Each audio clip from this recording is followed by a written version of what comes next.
Carol, when you were chosen to be Chancellor of UNC, you said it was the honor of a lifetime, and you promised to make sure that UNC students, and here's your quote, don't simply learn what we know, but they learn how to create what will be. It's a very interesting vision statement. How are you delivering on that? You know, you come to a university like Chapel Hill, and it's such an exciting moment in every student's lives. None of them think they want to do what somebody did last year. They all think they want to do what they're going to do in 5 or 10 years. So I think what we're doing is really helping make it possible for people to change quickly, to develop new curriculum, to make it possible for students with ideas to put them to practice. And to do that, you also have to allow things to stop. So in being able to create an environment that it lets people plan for the future, you have to be just as willing to say we're not going to continue doing things that we've done in the past. And I think that is a big shift. And it allows our faculty, our students, and our staff to all think about creating the future. How does this influence the way that you talk to students and faculty? You know, we've been through a big planning process, and mostly people roll their eyes planning process. So instead, we turned that completely around and said, okay, don't do that. This is about a future that you dream. And they start dreaming what they want to do, not worrying about how you get there. And when they've got a good idea of what they want to do, it's very easy to get people together and say, okay, throw these things out, they're not working, let's build new platforms. That's what I'm seeing every day. Now, we've got amazing leaders that do it, and so you give them the latitude in their own classroom to do that kind of work. But as a leader, let me bring it through the leadership prism. As a leader, how are you influencing, and in your conversations with student and faculty, how are you, Carol Folt, delivering on that vision? To create what you want to be in the future means you need to have the practice as well as the book learning. So I think I've been driving a very big change in the way we think about education. You learn the history, you learn the practical experiences, but you have to learn how to put it into practice. One of the real ways we would do that is make sure that every student has an opportunity to learn by doing. It's much more effective than to just learn by learning. So it's that putting it into practice that is so effective.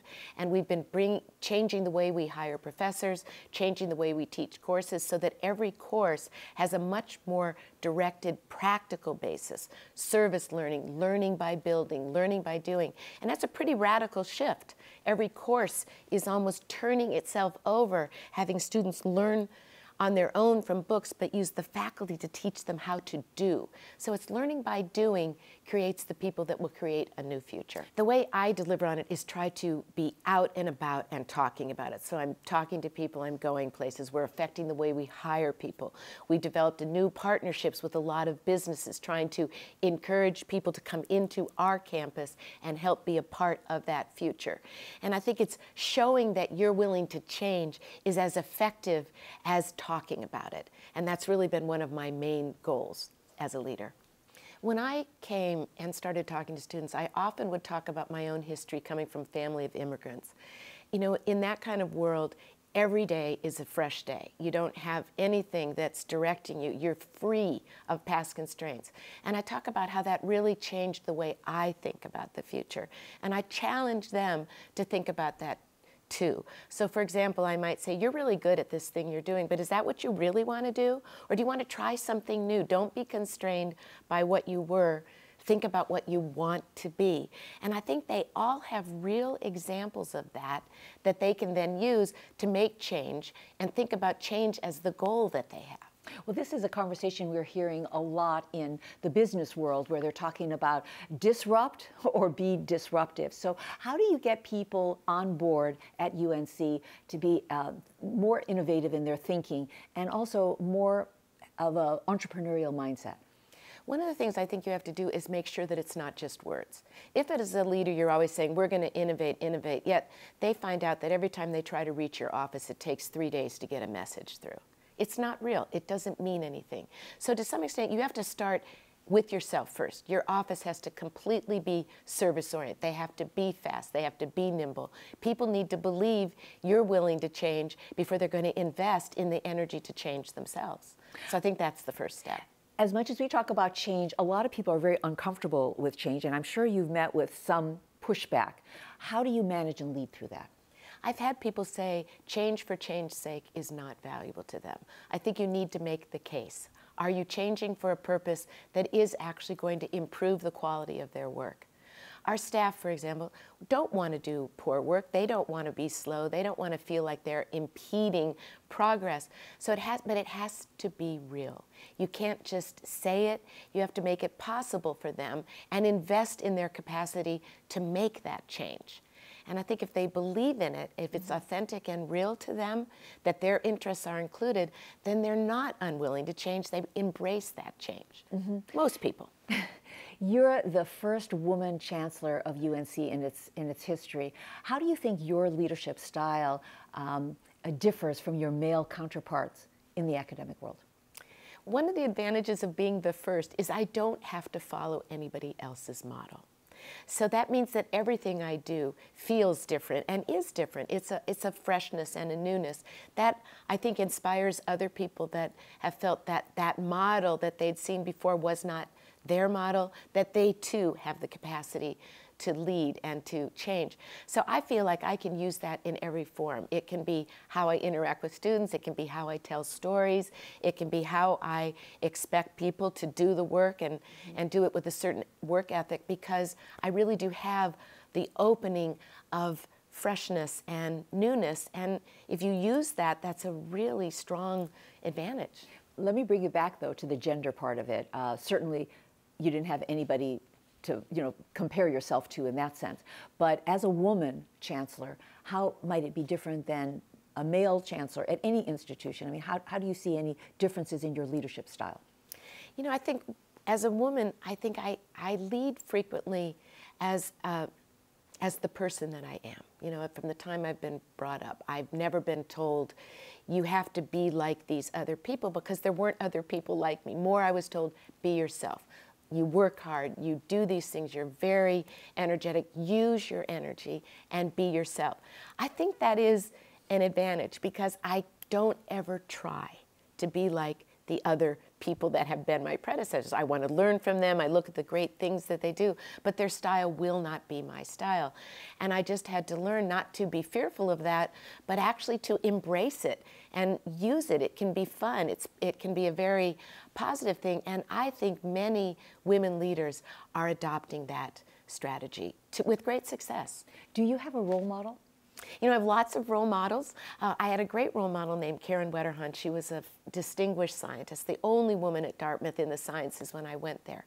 And I loved the way she would convene people.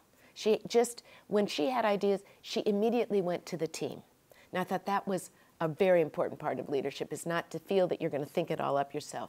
Go to the team. I think she was great.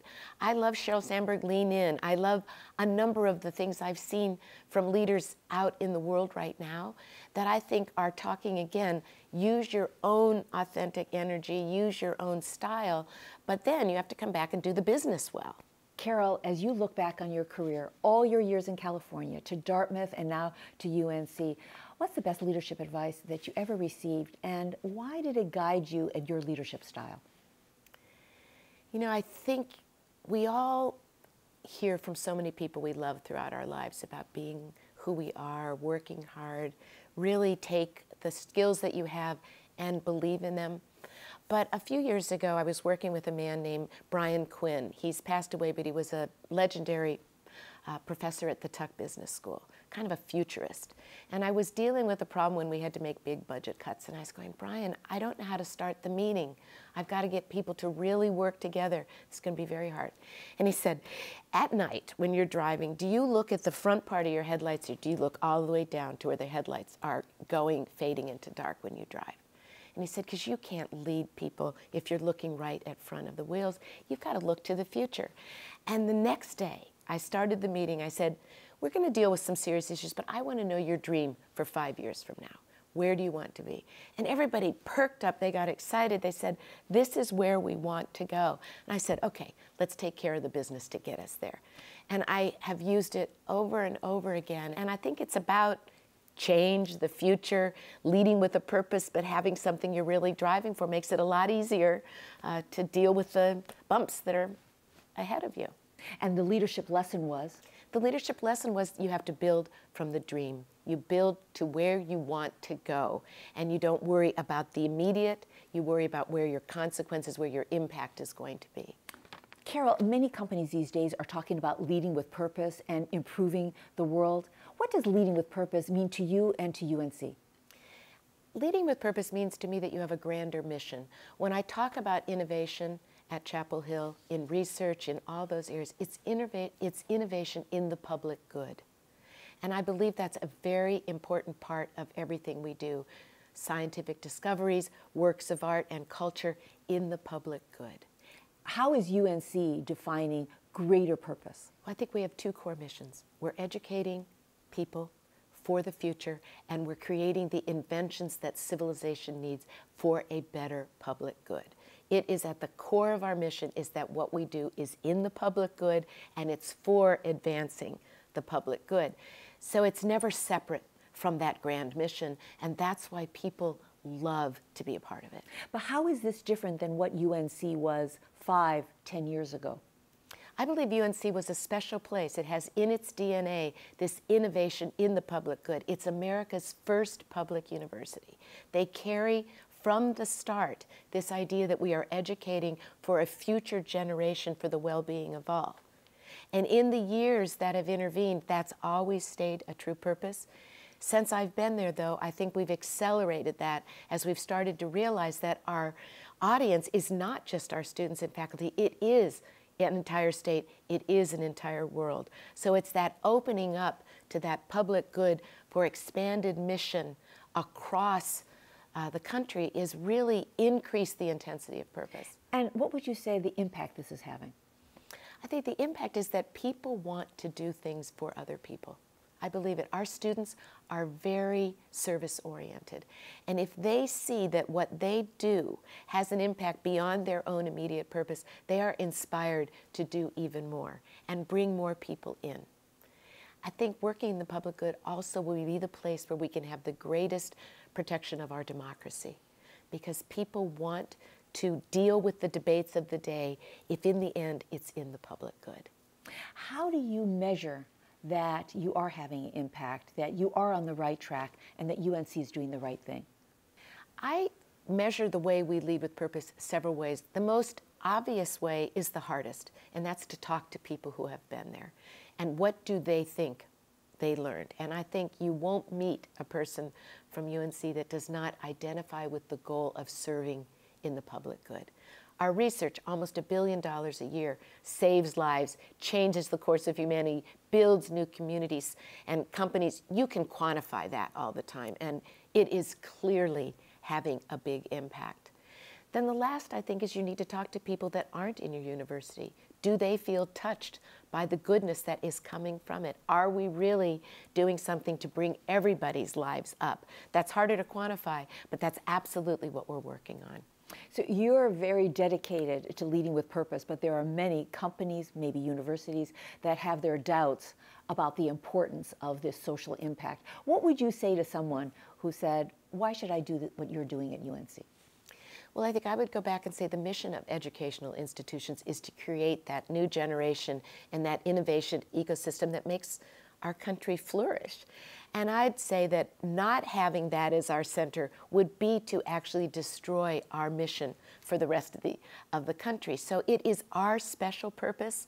But I would say to someone in a company, if you want people to feel excited about work and you have them able to work things that really matter to them, you will see that your entire workforce, your talent force, will absolutely be more dedicated and be more successful.